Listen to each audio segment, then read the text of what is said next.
राजा भरत के 5 बेटे थे। जब वह बड़े हुए तो भरत ने उन सब पर विचार करने के बाद ये निष्कर्ष निकाला कि वे अच्छे राजा नहीं बन सकते।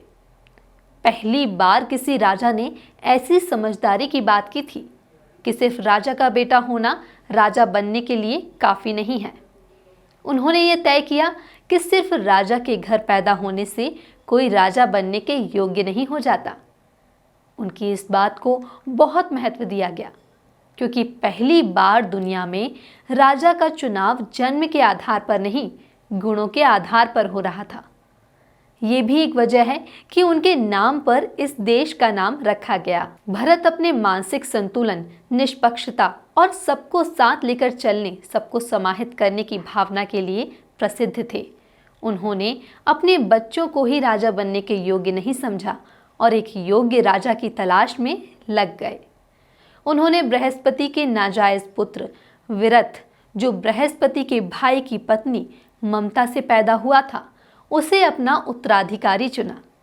विरथ एक महान राजा साबित हुआ और उसने बहुत बुद्धिमानी के साथ राज किया। विरथ के 14 पीढ़ी बाद शांतनु हुए। शांतनु पांडवों और कौरवों के परदादा थे। पिछले जन्म में उनका नाम महाभिषक था। वह पूर्ण सिद्ध होकर देवलोक चले गए थे।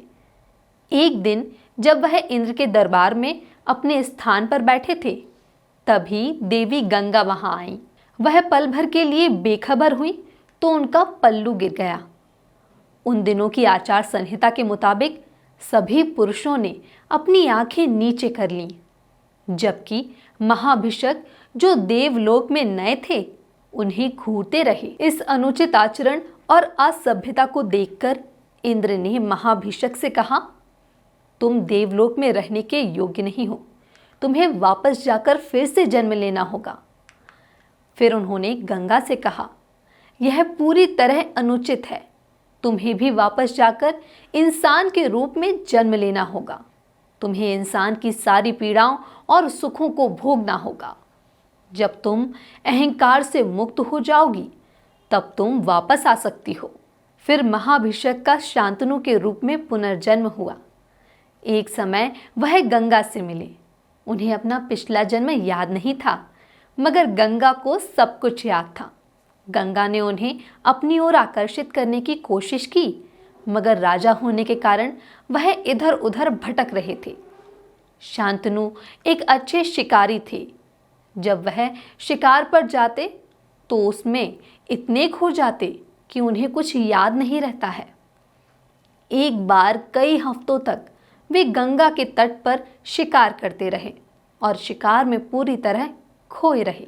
शांतनु एक राजा थे। जब कभी उन्हें भूख प्यास लगती या किसी भी चीज की जरूरत होती तो उनके सेवक उनके सामने वह पेश कर देते। परंतु एक दिन शांतनु को तेज प्यास लगी और आसपास कोई सेवक नहीं था।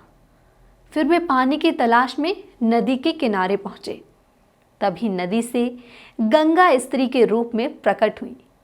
जैसे ही शांतनु ने गंगा को देखा, उन्हें एक बार फिर गंगा से प्रेम हो गया। उन्होंने गंगा से विवाह करने की विनती की। गंगा तैयार हो गई, परंतु गंगा ने एक शर्त रखी, मैं आपसे शादी करूंगी, पर चाहे मैं कुछ भी करूं, आप कभी मुझसे ये नहीं पूछेंगे कि मैं वैसा क्यों कर रही हूं। शांतनु फिर गंगा की यह शर्त मान गए और इस प्रकार फिर शांतनु और गंगा का मिलन हुआ और उन्होंने विवाह किया।